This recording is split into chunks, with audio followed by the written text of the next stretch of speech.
آپ کی رائے کے ساتھ میں ہوں رجا کفیل اور میرے ساتھ شریک گفتگو ہیں عامر محبوب اور اعجاز عباسی۔ ناظرین، آج اسلام آباد میں ابھی سپریم کورٹ کے باہر جو دینی جماعتوں کے جو لوگ ہیں وہ مظاہرہ کر رہے ہیں۔ جو ریڈ زون ایریا ہے، ڈی چوک ہے، اس سے بڑی تعداد میں لوگ یہاں داخل ہو کر سپریم کورٹ کے قریب پہنچے ہیں۔ ہم اس کے اوپر بات کریں گے، جو دینی جماعت ہے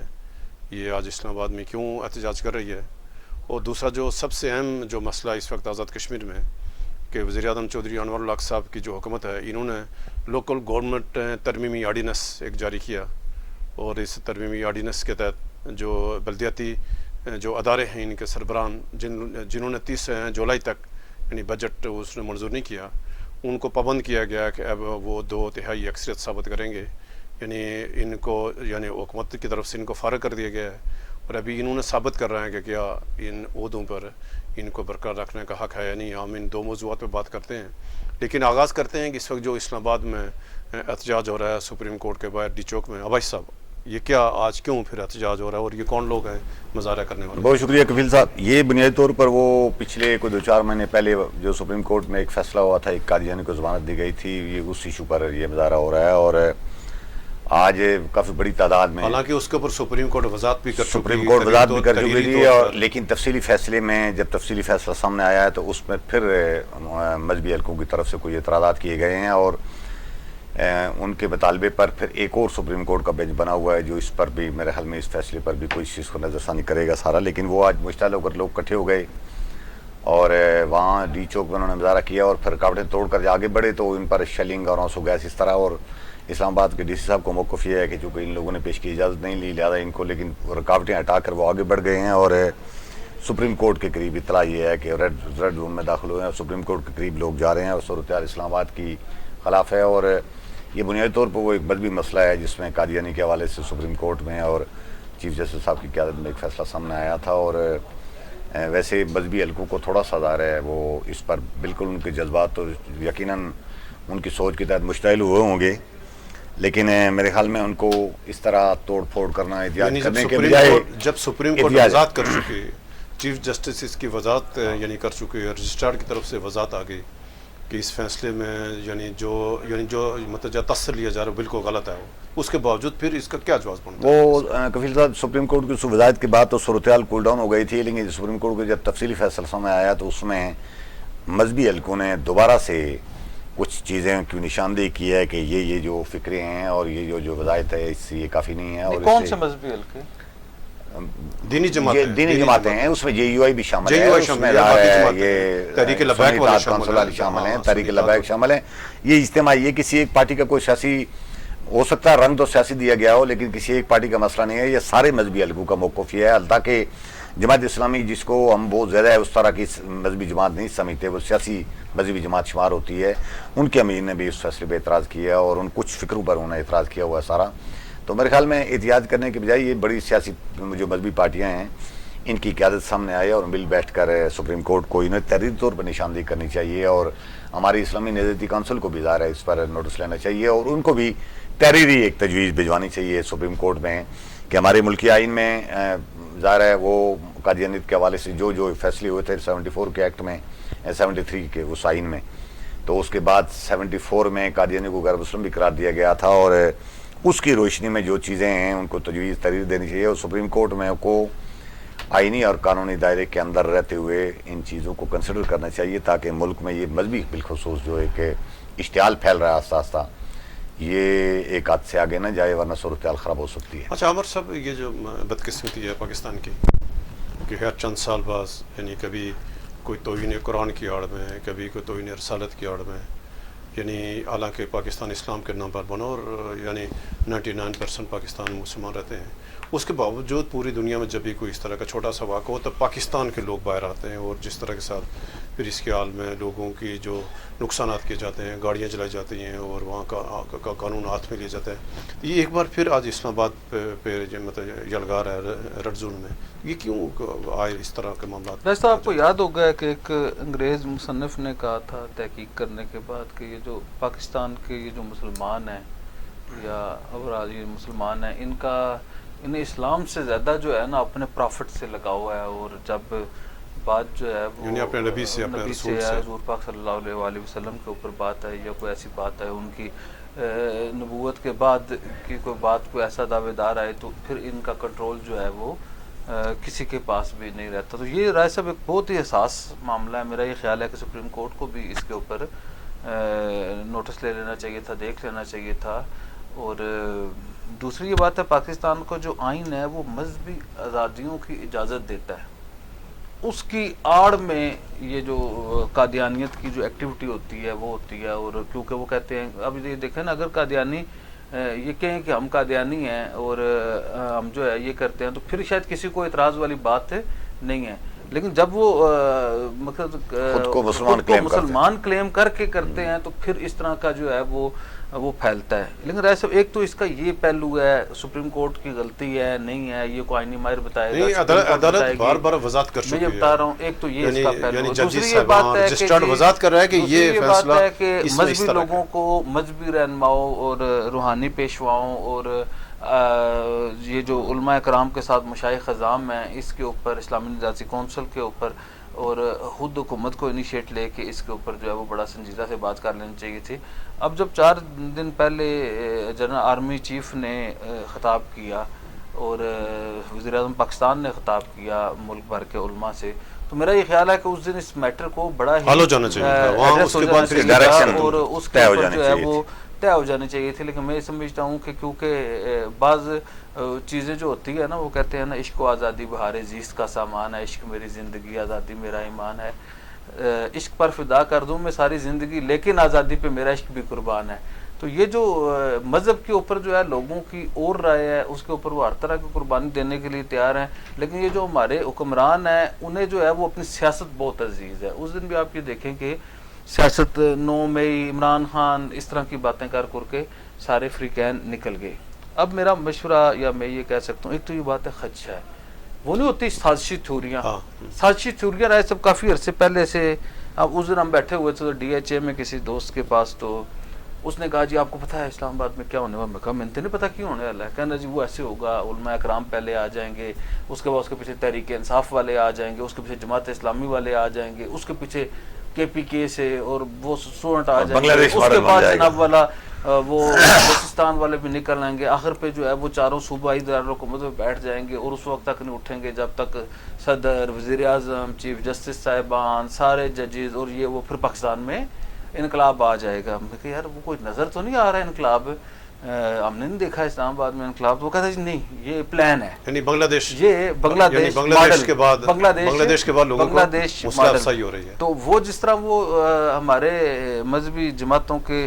ساتھی جس انداز سے آگے بڑھ رہے تھے، وہ جس طرح، تو وہ مجھے وہ بھائی صاحب جو ہے نا آہستہ آہستہ مجھے سچے لگ رہے تھے. اور ایسے لگ رہا تھا یہ چڑھ دوڑے ہیں،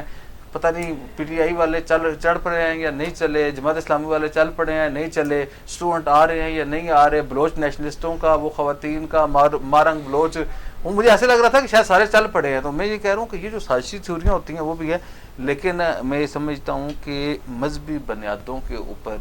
اس طرح کے احتجاجوں کی وجہ سے پاکستان کو نقصان ہوتا ہے، انٹرنیشنلی پاکستان کو بہت سارا نقصان ہوتا ہے. اور یہ جو لوگ ہیں مقصد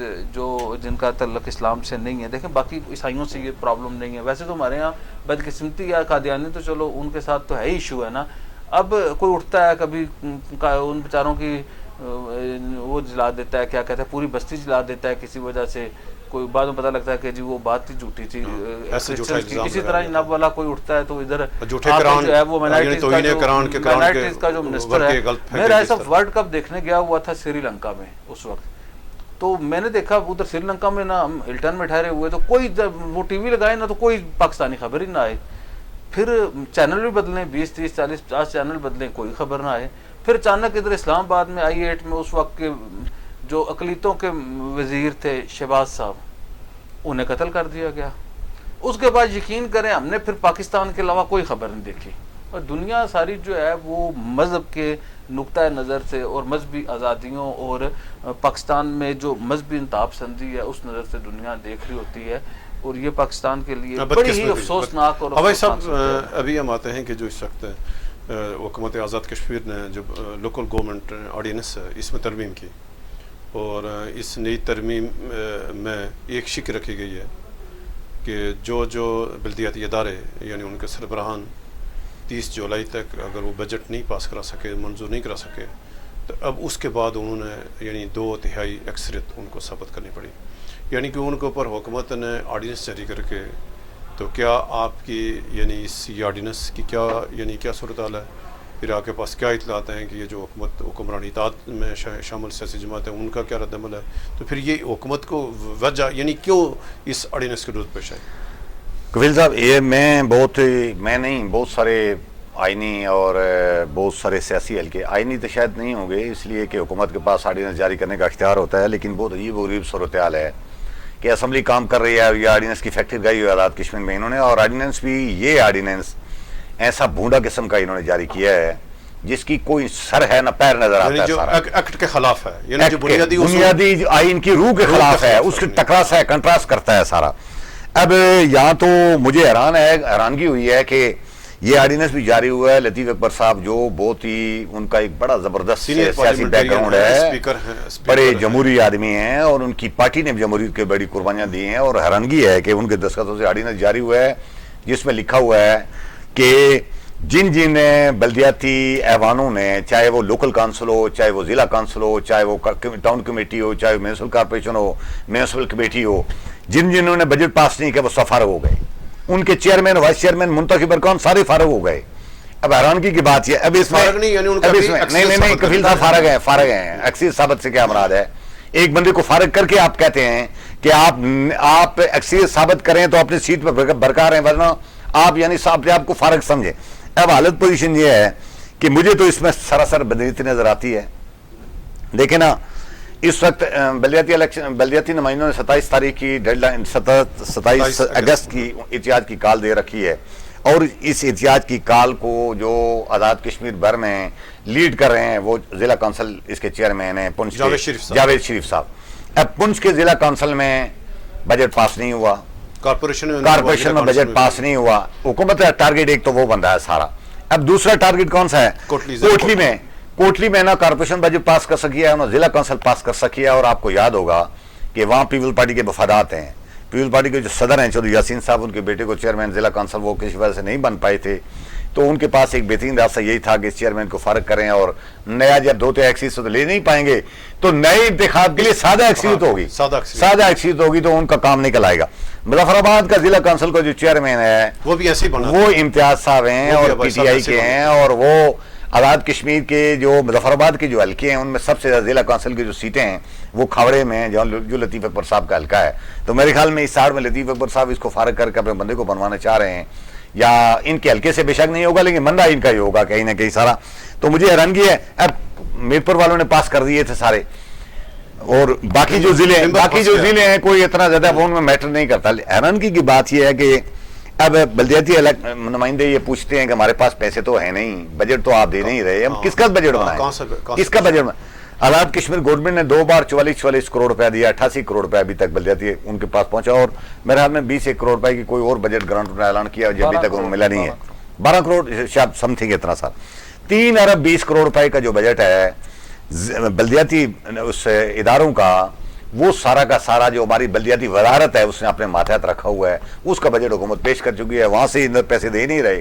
براہ راست منسٹر صاحب، براہ راست وزیر اعظم صاحب، براہ راست ایم ایل ایز کو پیسے دیے جا رہے ہیں. جو عوام کے منتخب نمائندے ہیں ان کے پاس تو نہ پیسے دیے جا رہے ہیں، نہ ان کو اسکیمیں منظور کی جا رہی ہیں. ابھی پچھلے عرصے میں ہمیں اطلاع ملی تھی جی کہ انہوں کو 10 لاکھ جو منظوری دی گئی ہے ان کے انہوں نے اسکیمیں مانگی ہیں.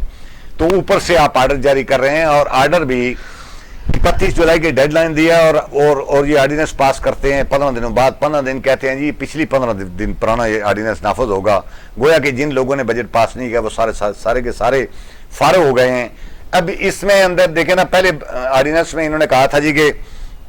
بلدیاتی نمائندے کو جو چیئرمین، وائس چیئرمین، دوسرے تیسرے لوگ ہوں گے ان کے انتخاب کے لیے سادہ اکثریت ہوگی، اور ان کو ہٹانے کے لیے یہ بھی عجیب و غریب بات ہے. اگر یہ قانون اتنا پسندیدہ ہے اور یہ قانون اس لیے انہوں نے لایا تھا کہ اس سے استحکام آئے گا، تو پھر یہ جو آپ کی پارلیمنٹ بیٹھی ہوئی ہے اس کے لیے قانون پاس کیوں نہیں کرتے کہ منتخب سادہ اکثریت سے ہوگا اور ہٹانے کے لیے اب 2 اکثریت چاہیے ہوگی ساری. یہ میٹھا میٹھا آپ تک کڑوا تھو والی پالیسی جو ہے نا، یہ حکومت آزاد کشمیر جو کر رہی ہے، اور اس کے ساتھ پیپل پارٹی ملی ہوئی ہے. پیپل پارٹی اس لیے کہ یہ آرڈیننس پیپل پارٹی کے صدر نے قائم مقام صدر کی حیثیت سے جاری کیا، اور اس میں پیپل پارٹی والوں کے مفادات ہیں. نون لیگ نے اس کو بری طرح کنڈم کیا ہے، اور شاہ غلام قادر صاحب نے اور ان کے سیکرٹری جنرل نے اس کو کہا ہے جی کہ یہ مفادات ہیں، اس لیے یہ بیسیکلی تو اس کے سپورٹ کر رہے ہیں. ظاہر ہے ضلع کونسل کا چیئرمین، پنچ کا چیئرمین نون لیگ کا بندہ ہے، تو وہ کر رہے ہیں. اور میرے خیال میں اس میں ان کے درمیان کافی کھینچاتانی پیدا ہو گئی ہے. اب ہوگا یہ کہ آرڈیننس تو جاری ہو گیا ہے، ان میں سے ظاہر ہے ضلع کونسل یہ جو بلدیاتی نمائندے ہیں ان میں سے کوئی لوگ ہائی کورٹ میں جائیں گے، اور ہائی کورٹ اس قانون کو اٹھا کر باہر مار دے گی عمر صاحب اس کے خلاف. ایک تو ناظرین کو یہ بتائیں کہ حکومت کو اس آرڈیننس کی فوری کیا ضرورت پیش ہے، اور کیا جس طرح اعجاز عباسی صاحب نے کہا کہ کیا کوئی سیاسی مقاصد تھے، یا یعنی پہلے سے طے شدہ تھا حکومت کے اور یعنی جو حکمران اتحاد ہیں یہ اس میں کوئی اختلافات پائے جا رہے ہیں؟ ڈاکٹر صاحب ایک تو یہ جو بات کی نا اعجاز عباسی صاحب نے کہ لطیف اکبر صاحب نے بطور قائم مقام صدر آرڈیننس کے اوپر سائن کیے ہیں، تو اصل ایشو یہ ہے کہ لطیف اکبر صاحب ہوں، بیرسٹر سلطان محمود چوہی صاحب ہوں، غازی ملت ہوں، کہ ایچ خورشید ہوں، یا سردار قدر یا سردار قیوم صاحب ہوں، جو آزاد کشمیر ایکٹ 1974 ہے، اور اس کے بعد یہ جو ترامیم ہے، اس کے بعد صدر سائن کرنے کا پابند ہے. یہ واپس بھیج سکتے ہیں، واپس نظر کے لیے واپس بھیج سکتے ہیں. نہیں وہ خود ہو جاتا ہے، اگر واپس بھیجے دوسری دفعہ بھیجے تیسری دفعہ خود ہو جائے گا. وہ جو وہ پابند ہے، تو وہ ان کا میرا یہ خیال ہے کہ یہ لطیف اکبر صاحب کی یا بیرسٹر سلطان صاحب کی کوئی بدنیتی نہیں لگتی کہ وہ اس طرح کی بات کریں. اب ان کے جو سیاسی مفادات ہیں وہ ہمیں دیکھنے ہوں گے کہ کیسے کیسے سیاسی مفادات ہیں. اب اگر آپ یہ کہتے ہیں کہ جی کوٹلی میں جو یاسین صاحب کے سیاسی مفادات کی وجہ سے یہ آرڈیننس ہوا ہے، تو اسی کوٹلی میں آپ یہ دیکھیں نا کہ جاوید کیا کہتے ہیں اخلاق صاحب کا بہت قریبی عزیز ان کے حلقے کا ضلع کونسل کا وہ فارغ ہو جائے گا، اور اس طرح جو ہے وہ ظفر ملک صاحب کا ہے، انصر عبدالی صاحب، یعنی یہ لوگ فارورڈ بلاک کے یہ جو لوگ ہیں یہ لوگ تو سارے فارغ ہو جائیں گے. فارورڈ بلاک کے اس کا مطلب یہ ہے کہ یہ ان کے اپنے لوگوں کے خلاف ہے. اب ایشو یہ ہے کہ انوار الحق صاحب جو ہے وہ بیسیکلی یہ سارا جو ہے حکومت کی بدنیتی ہے، اس پہ اتفاق ہے اعجاز عباسی صاحب سے، اور شاید یہ 100% بھی نہیں 1000% بدنیتی پہ مبنی ہوگا. انوار الحق صاحب نے سوچا ہوگا کہ جی کیا کیا جا سکتا ہے ان کا حل، یہ جو 27 کی کبھی ڈیڈ لائنیں دیتے ہیں. دیکھیں نا انہوں نے آخری ٹائم تک، وہ یاد ہے آپ کو، کہہ رہے تھے ٹائم یہ ڈلکوٹ پل اور کوالہ پل تمہارے بزرگ آ کے بند کریں گے، یہ سوشل میڈیا پہ بند ہوتا ہے. پھر انہوں نے رینجر بلائے، مظفر آباد میں خون کی ہولی ہوئی، اور پھر ایک پوری دنیا میں ریاست جموں و کشمیر جو ہے وہ بدنام ہوئی، نہ کوئی FIR ہوئی، نہ کوئی جوڈیشل کمیشن بنا. اور آج بھی جو ہے وہ مگر یہ ساری رہتی زندگیوں تک جو ہے، رہتی دنیا تک جو ہے، جب تک یہ مسئلہ کشمیر حل نہیں ہوتا، یہ جو مظفر آباد میں 13 مئی کو جو ہوا ہے یہ ان کے ساتھ چلتا رہے گا. اور انوار الحق کے چہرے کے اوپر یہ ایک ایسی کالک ملی گئی جو شاید مظفر آباد کے پانیوں سے بھی، یہ جو نیلم جیلم کے جو پانی ہے وہ بھی نہیں اس حکومت کی یہ جو کالک ہے یہ اتار سکتے. یہی صورتحال ہے. یہ جو آرڈیننس ہے آپ یہ دیکھیں کہ آرڈیننس کرتے ہوئے، جیسے ابھی ایک آرڈیننس، اب انہوں نے 2 آرڈیننس کیے ہیں. ایک آرڈیننس انہوں نے کیا احتساب کے حوالے سے، وہ بھی کسی نہ کسی جگہ تھے آئین کے متصادم تھا کہ جی آپ گرفتاری کا فیصلہ کریں اور جس مرضی کو، اور جو آپ نے 400-500 یا 4000 کیس 20 سال پہلے بند ہوا اسے بھی آپ کھول لیں، جو 10 سال پہلے بند ہوا ہے اسے بھی آپ کھول لیں، تو آپ کا اختیار ہے کھولیں اور دوبارہ لوگوں کو خاموشی سے وارنٹ جاری کریں اور پھر وہ کریں. وہ بھی آرڈیننس چیلنج ہو گیا، اس کے اوپر کسی وجہ سے ابھی ڈیٹ پڑی ہوئی ہے 29 تاریخ کی. تو ظاہر ہے اگر وہ سپریم کورٹ میں کو اوپر جاتے ہیں اس اسٹے کے خلاف، تو پھر شاید اس کا اوپر وہ دے گی، یا کوئی سپریم کورٹ شاید ڈائریکشن دے سکتی ہو کہ اسے اس طرح کرنا ہے. تو اب صورتحال یہ ہے کہ آپ مجھے یہ بتائیں کہ آپ نے بننا کتنے پہ ہے؟ 51% پہ. اور آپ سے ایک آپ نے بجٹ دیا نہیں دیا، 30 کو آپ نے وہ نہیں دیا، تو آپ نے نکلنا 75 نہیں 67% ہوتا ہے. 2 تائی جو ہے نا وہ 67% کو کہتے ہیں. اچھا جی نکلنا آپ نے 67% کے اوپر ہے، اور پھر آپ نے بننا 51% کے اوپر ہے. بنانا آسان ہے، یعنی ان کو ہٹا کر نئے بندے کو بنانا آسان ہو جائے گا. کہ انہیں اتارنا مشکل تھا نا، آپ 67% پورے نہیں کر سکتے تھے، انہیں بنانا جو ہے وہ اس طرح. اسی طرح یہ دیکھیں کہ امتیاز عباسی صاحب 1 ووٹ سے بنے تھے. یہ جو سیاسی بات ہے اس میں ابھی تک پیپل پارٹی نے موقف نہیں دیا. جو یاسین صاحب کو اور ان کے جو سیکرٹری جنرل ہیں کیا کہتے ہیں فیصل ممتاز راٹھور صاحب، ان کا آفیشیل موقف آ جانا چاہیے تھا کہ جی ہمارا کیا موقف ہے اس آرڈیننس کے اوپر، اس آرڈیننس کے اوپر ہمارا کیا موقف ہے. کیونکہ جاوید شریف صاحب جو بنے ہیں وہ کیا کہتے ہیں پیپل پارٹی کے ووٹوں سے بنے ہیں. مسلم لیگ نون اور پیپل پارٹی کے ووٹ اکٹھے ہو کے وہ بنے ہیں. اسی طرح جو ہے یہ جو مظفر آباد میں ہے یہ پیپل پارٹی کے ووٹ وہ باہر تھے اور مسلم لیگ نون کا بندہ بنا لیکن ایک ووٹ سے بنا. یہ رائے صاحب یہ درجنوں ہے, یہ درجنوں پی ٹی آئی والوں کا بنا, کارپوریشن میں نون لیگ کا تھا اور یہ پی ٹی آئی کے تھے. اب یہ میں آپ کو بتاتا ہوں کہ یہ آزاد کشمیر بھر میں درجنوں ہیں آپ نکالتے ہیں. مجھے لگتا ہے کہ یہ بھی بیسکلی جو ہے وہ آئین کی روح سے مسائل. دوسری یہ بات ہے رائے صاحب کہ یہ بلدیاتی جو لوگ ہیں, آپ کا خیال ہے کہ ضلع کونسل کا چیئرمین جو ہے وہ اسے آپ معطل, ایک قسم کا معطل ہو جائے گا نا, معطل ہو جائے گا تو وہ ممبر ضلع کونسل تو رہے گا, دوبارہ 51% سے بن بھی سکے گا. آپ مجھے یہ بتائیں کہ آیا اس سے یہ احتجاج ختم ہو جائے گا؟ آپ کا سسٹم ہوتا ہے نا,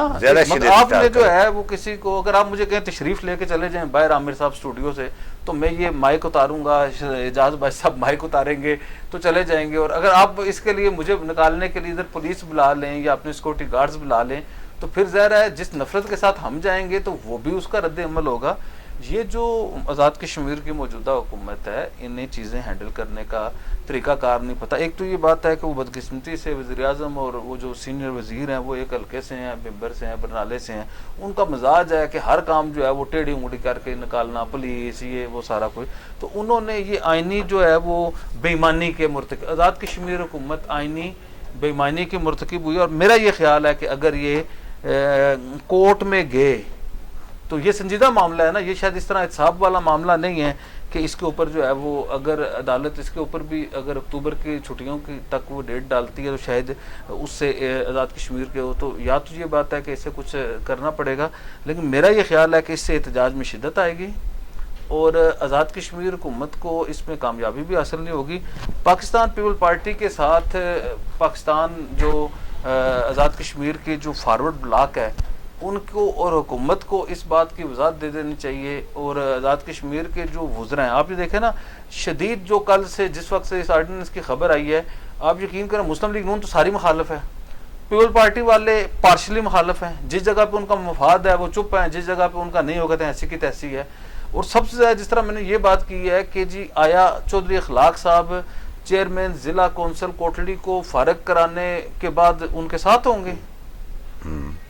ظفر ملک صاحب ساتھ ہوں گے, انصر عبدالی صاحب ساتھ ہوں گے. میں یہ دیکھے نا کہ وہ اپنی جو ہے وہ اپنی قوت بھی فارورڈ بلاک کی جو ہے وہ تقسیم ہو رہی ہے. اور اس آرڈیننس کے حوالے سے حکمران اتحاد جو ہے وہ 4 حصوں میں تقسیم ہے. اور ایسے ہی ہے جیسے کسی نے کہا تھا نا ادھر 2 لوگ ہیں تو 2 لوگوں نے کہا کہ آپ کی پارٹی, انہوں نے کہا جی ہماری 3 پارٹیاں 2 لوگوں, اس کا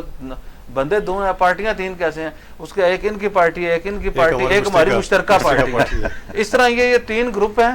ان کے تینوں کے اپنے اپنے مفادات ہیں. لیکن اس کام میں یہ بلدیاتی آرڈیننس یہ جو انہوں نے پاس کیا ہے یا پیش کیا ہے اس کے اوپر یہ صورتحال ہے کہ ان کی جو ہے وہ یہ 4 حصوں میں تقسیم ہے. اور سب سے بڑی بات جس طرف راجہ اپنا اعجاز بھائی صاحب نے نشاندہی کی کہ یہ جو اخلاقیات کی بات کرتے ہیں, یہ کردار کی بات کرتے ہیں, یہ آئین اور قانون کی بات کرتے ہیں, یہ گڈ گورننس کی بات کرتے ہیں, یہ انسانیت کی بات کرتے ہیں, شخصی آزادیوں کی بات کرتے ہیں, تو انہیں شرم نہیں آتی جی کہ آپ کے پاس اسمبلی میں اکثریت ہے, آپ 52-53 کے ایوان میں 48 ووٹ لے کے آئے ہیں اور آپ کو اتنی وہ یہاں نہیں ہے کہ روزانہ جو ہے آپ آرڈیننس لے کے آ جاتے ہیں جو بنیادی روح کے خلاف. میں آتا ہوں آپ سے سوال کیا ذرا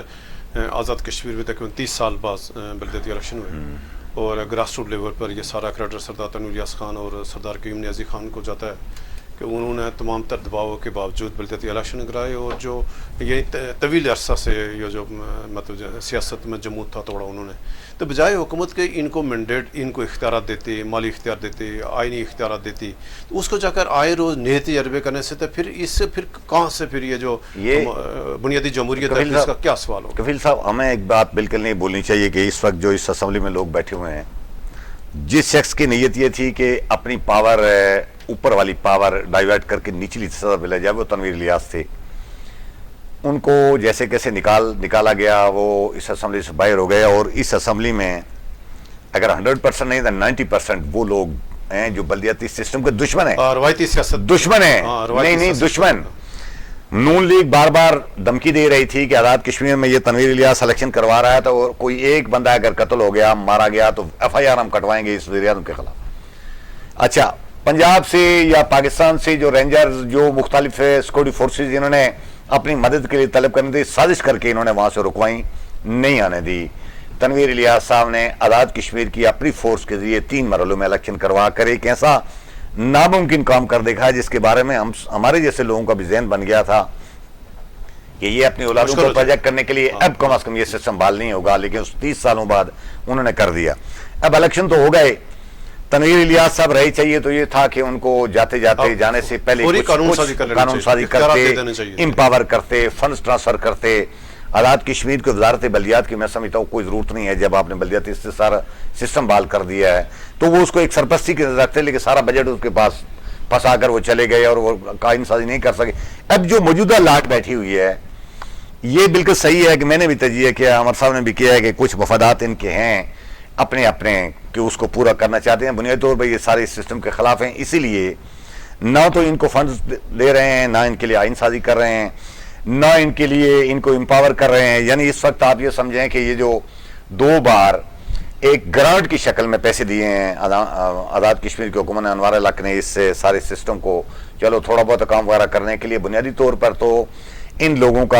کے مرنے جنازوں پر جا کر فاتح خوانی کے علاوہ، لوگوں کی قبریں کھاننے کے علاوہ، یہ اس طرح کی جو سماجی مصروفیات ان کے علاوہ بلدیاتی نمائندوں کو یعنی توہین کی جا رہی ہے، ہمارے منتخب ووٹوں کے سے منتخب لوگوں کو توہین کی جا رہی ہے۔ اور میں سمجھتا ہوں کہ یہ موقع ہے سارے بلدیاتی لوگوں کو باہر رہنا چاہیے، 27 اگست کو بالکل باہر نکلے اور عوام کو باہر نکالیں اسی طرح جس طرح لمبار میں نکلے تھے۔ اور ذرا ایک بات ہوتا ہے کہ اس حکومت نے بلدیاتی نمائندگان کے مسائل حل نہیں کرے، یعنی یہ وزیر اعظم یا جو ان کی کابینہ فیصلہ کر چکی ہے کہ ذرا وہ یعنی حکمرانی اطاعت مطلب جو پوزیشن لے چکی ہے۔ ابھی آپ کی کیا رائے کہ جو بلدیاتی نمائندگان ہیں ذرا 30 سال کے بعد الیکشن ہوئے اور لوگوں نے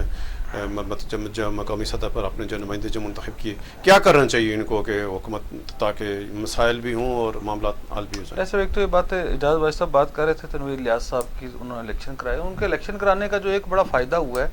کہ آئندہ آزاد کشمیر میں امن عامہ کی صورتحال بنا کے پاکستان سے فورسز نہ منگا کے، سول ملٹری فورسز کے رینجر کی تعیناتی نہیں ہوئی، یہ بانے بازی ختم کر دیا، یہ انہوں نے ہمیشہ کے لیے ختم کر دیا ہے کہ آزاد کشمیر میں کبھی جنرل انتخابات یعنی آزاد کشمیر کی پولیس انتظامیہ جنرل انتخابات اس وجہ سے نہ ہوں گے کہ جی آزاد کشمیر میں مقصد کو امن عامہ کا مسئلہ۔ ایک تو تنویر الیاس صاحب نے جمہوریت کے اوپر یہ ایک احسان کیا ہے کہ آئندہ مقصد کوئی بندہ اس آڑ میں نہیں رہے گا۔ ایک سیاسی غلطی ہے ان کی، ظاہر ہے وہ اس طرح کے سیاستدان نہیں تھے کہ اگر انہیں وہ امپاور کر جاتے اور اس وقت وزارت بلدیات ختم کر دیتے یا اس کے اختیارات جو ہے وہ سپروائزری کردار کے ساتھ جو ہے وہ ان کو فنڈز دے جاتے تو بہت اچھی بات تھی، وہ نہیں کر سکے، یہ ان کی ناکامی ہے۔ جہاں تک آپ کے سوال کا تعلق ہے، میرا یہ خیال ہے کہ آج دینے پڑیں، کل دینے پڑیں، ہفتے بعد دینے پڑیں، سال بعد دینے پڑیں، اپنی سیاست ختم کرا کے دینے پڑیں۔ 2 طریقے ہوتے ہیں نا، ایک دیکھیں نا جوائنٹ ایکشن کمیٹی والے عزت سے کہہ رہے تھے، منتیں کر رہے تھے، ان کے ساتھ مل رہے تھے، سارا کچھ وہاں ایجنٹ کا کردار ادا کیا بعض لوگوں نے، 3 روپے کے بجائے وہ 15 روپے میں لینے کے لیے تیار تھے۔ پھر کیا ہوا؟ پھر ہماری قسمت میں 100 جوتے اور 100 پیاز تھے، ہم کہتے رہے کہ پہلے جوتا کھانا ہے، پہلے پیاز کھانا ہے، پھر جوتا کھانا ہے، پیاز کھانا ہے، پھر 99 ہو گئے اور آخر پہ 100 جوتے بھی ہو گئے اور 100 پیاز بھی ہو گئے۔ تو میرا یہ خیال ہے کہ بلدیاتی نمائندگان کو بھی یہ اختیارات جو ہیں یہ 100 جوتوں پہ دینے ہیں یا 100 پیازوں پہ دینے ہیں یا 55 پہ دے دیں، 25-30 پہ یہ پہنچ گئے ہیں، مقصد 33% پہ یہ پاسنگ مارکس لے لیں گے۔ تو میرا یہ خیال ہے کہ ان کی جو پوزیشن ہے وہ اسی طرف جا رہی ہے، لیکن آزاد کشمیر کی جو آزاد کشمیر کو اگر آپ نے آزاد کشمیر کو تحریک آزادی کشمیر کا بیس کیمپ بنانا ہے، اگر آزاد کشمیر کو آپ نے رول ماڈل بنانا ہے، اگر آزاد کشمیر کو آپ نے کیا کہتے ہیں ایک ویلفیئر اسٹیٹ بنانا ہے، اور آزاد کشمیر میں اگر آپ نے جمہوریت کو پمپنے دینا ہے رائے صاحب، تو پھر آپ کو بلدیاتی نمائندوں کی یہ نرسری، یہ جو نرسری ہے نا رائے صاحب، آپ یہ دیکھیں یہ نرسری ہے، یہ چھوٹے چھوٹے کونسلر، ممبر، چیئرمین یونین کونسل، یہ وہ آپ ان کو مقصد مسل کے بلڈوز کر کے جو ہے وہ نہیں جا سکتے۔ میرا یہ خیال ہے کہ یہ جو موجودہ حکومت ہے، موجودہ حکمران ہیں، اس کے یہ جو صلاح کار ہیں، اس کے جو ماسٹر مائنڈ ہیں، اس کے جو ایڈوائزر ہیں، وہ یہ جو نرسری نوجوانوں کی نئی سیاسی قیادت کی یہ ہوئی ہے، انہیں یہ جو ہے وہ غزہ کی طرح، اسرائیل کی طرح جو ہے وہ کچلنا چاہتی ہیں کہ کل جو ہے اسکولوں کی ضرورت ہی نہیں ہوگی، جب بچے نہیں ہوں گے تو اسکول کس لیے ہوں گے۔ تو میرا یہ خیال ہے کہ ساری قیادت، سیاسی قیادت کو یہ اکٹھا مارنے کے لیے آرڈیننس لایا گیا، تو لوگ جو ہیں ان کے خلاف واحد طریقہ کار ہے ہے کہ اس کے خلاف اٹھ کھڑے ہوں. اور حکومت آزاد کشمیر کے خلاف آپ میں بتاؤں کہ آپ جتنی بزدلی کریں گے حکومت آزاد کشمیر کے حوالے سے جتنی بزدلی کریں گے آپ اتنے ذلیل ہوں گے. یہ رائے صاحب میرا جو ہے نا وہ بڑا جچت اللہ مشورہ ہے. بہت شکریہ عامر صاحب آپ کا ایسا شکریہ. ناظرین آزاد کشمیر نظر یہ 30 سال کے بعد جو بلدیاتی الیکشن ہوئے حکومت کو چاہیے کہ بجائے ان کے اوپر یعنی پابندیاں لگانے پہ یعنی جو بلدیاتی جو اداروں کے سربراہ ہیں ان کو ہٹانے کے بجائے حکومت کو چاہیے ان کے مالیاتی مسائل حل کرے, ان کے آئینی مسائل حل کرے. تو بلدیاتی نمائندگان کو بھی چاہیے یعنی ان کے کانسلر سے لے کر سربراہان تک کو چاہیے کہ وہ آپس میں اتحاد و یکجہتی کا مظاہرہ کریں. جب تک وہ آپس میں اتحاد و یکجہتی کا مظاہرہ نہیں کریں گے وہ اپنا کوئی مسئلہ حل نہیں کر پائیں گے. تو کل تک اجازت دیں. اللہ حافظ.